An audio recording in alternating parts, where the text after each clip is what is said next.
कोटा ग्रामीण के केतून में चौराहे पर खड़े एक मिनी ट्रक में अज्ञात बदमाश ने आग लगा दी। आग लगाने की यह वारदात सीसीटीवी में कैद हो गई। नकाबपोश बदमाश ने मिनी ट्रक पर पेट्रोल छिड़का और फिर मिनी ट्रक को आग के हवाले कर दिया। ट्रक हलवाई का था, जिसमें केटरिंग का सामान रखा हुआ था। आग लगने से ट्रक में रखा सामान भी जल गया। पीड़ित रमेश हलवाई ने केतून थाने में रिपोर्ट दी है। पुलिस सीसीटीवी फुटेज के आधार पर सिरफिरे बदमाश की तलाश कर रही है।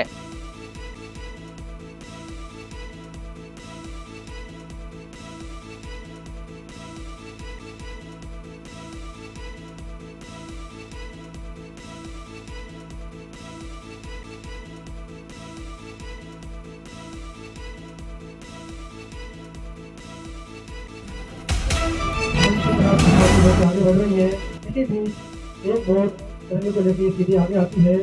मानसून अभी दूर है, लेकिन बाढ़ आने पर राहत और बचाव के लिए एसडीआरएफ ने लोगों को जागरूक करना शुरू कर दिया है। कोटा में आज एसडीआरएफ बी कंपनी ने चंबल नदी में मॉकड्रिल कर राहत बचाव का डेमो दिया। एसडीआरएफ बी कंपनी जयपुर के कमांडेंट राजेंद्र सिंह सिसोदिया के निर्देशन में यह राहत बचाव डेमो दिया गया।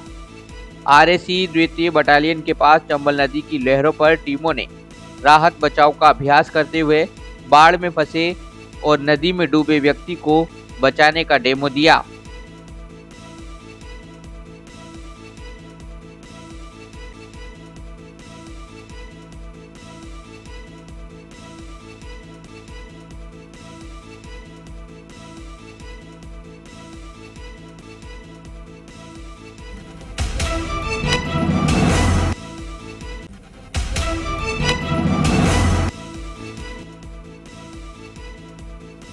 कोटा के आरकेपुरम इलाके में बीती रात बेखौफ एक बदमाश ने किराने की एक दुकान पर दुकानदार की सोने की चेन लूट ली। लूट की यह वारदात सीसीटीवी में कैद हो गई। वारदात की सूचना मिलने पर आरकेपुरम थाना पुलिस मौके पर पहुंची और घटनाक्रम की जानकारी ली।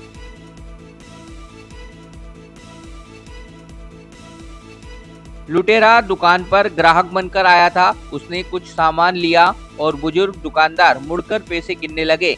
इसी दौरान पीछे गले पर झपट्टा मारकर बदमाश ने चेन लूट ली। पीड़ित पदम जैन ने तुरंत दुकान से बाहर निकलकर बदमाश का पीछा भी किया, लेकिन बदमाश हाथ नहीं आया। पीड़ित पदम जैन के मुताबिक सोने की चेन करीब 2.5 तोला की थी। लूट की यह वारदात का पता चलने पर शहर जिला कांग्रेस अध्यक्ष राखी गौतम भी पीड़ित से मिलने के लिए पहुंची।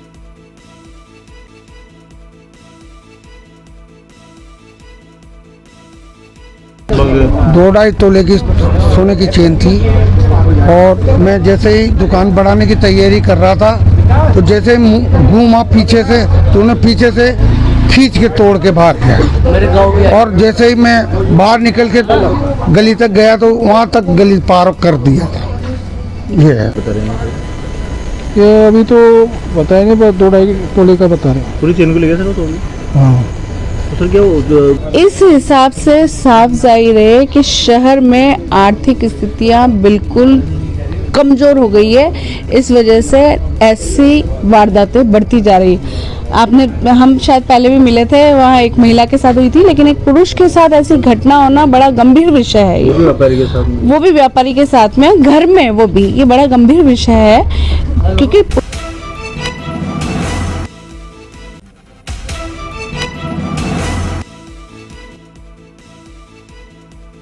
कोटा ग्रामीण के इटावा के पास रामपुरिया गांव में एक बुजुर्ग की कुल्हाड़ी से वार कर हत्या कर दी गई।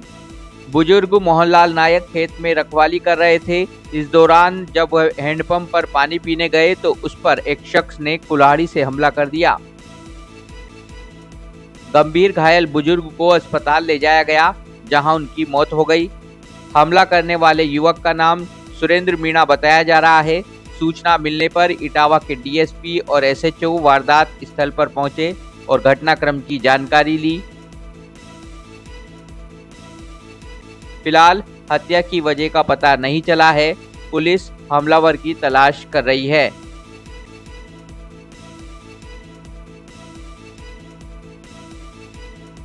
12 बजे जैसे ही रुकाली के लिए खेत पे जा रहे थे, वहाँ हेड पंप पे पानी पीने रुके, पानी पी रहे हेड पंप दबाते दबाते के करवाड़ी की मैल दी। उसमें से वहाँ कोई भी नहीं था, एक आदमी था, एक दो आदमी थे, और जो वो भाग गया उसने बचाया। फिर भी उसने गला पे 2-3 बार वार कर दिया, गले पे 3-4 वार करके वो ऐसे करके वो वहाँ पटक दिया और वो निकल गए। फिर दोबारा दूसरे को उठा ले। क्या नाम था उसका? नहीं, जो जिसने वार किया उन पे का नाम का तो थोड़ा सा अनुभव ये जरूर है। पुरानी कोई रंजिश वगैरह थी? कुछ भी नहीं है सर, रंजित सिंह कोई भी रंजित सिंह नहीं है। ये है कि भाई गांव का है, रंजित सिंह हमारी कोई नहीं है। कोई गांव में जाके आप ठेका। अस्पताल से सूचना आई थी कि एक वृद्ध के साथ गंभीर मारपीट हुई है, जिसमें वहाँ अस्पताल पहुँचे तो माधोलाल मोहनलाल सन ऑफ माधोलाल, जाति नायक, उम्र 70 साल, निवासी रामप्रिया, मृत अवस्था में स्टेज पर लेटा हुआ था। परिजनों में कोई साथ था नहीं उस समय पे, बच्चा था, तो उसने बताया कि भाई रामप्रिया गांव में ही कहीं नहर के आसपास उसके साथ किसी अज्ञात व्यक्ति को धारदार हथियार से मारपीट की। कोटा की खबरों से अपडेट रहने के लिए YouTube पर सब्सक्राइब करें kotakhbar.com पर, और हाँ, बेल आइकन दबाना ना भूलें।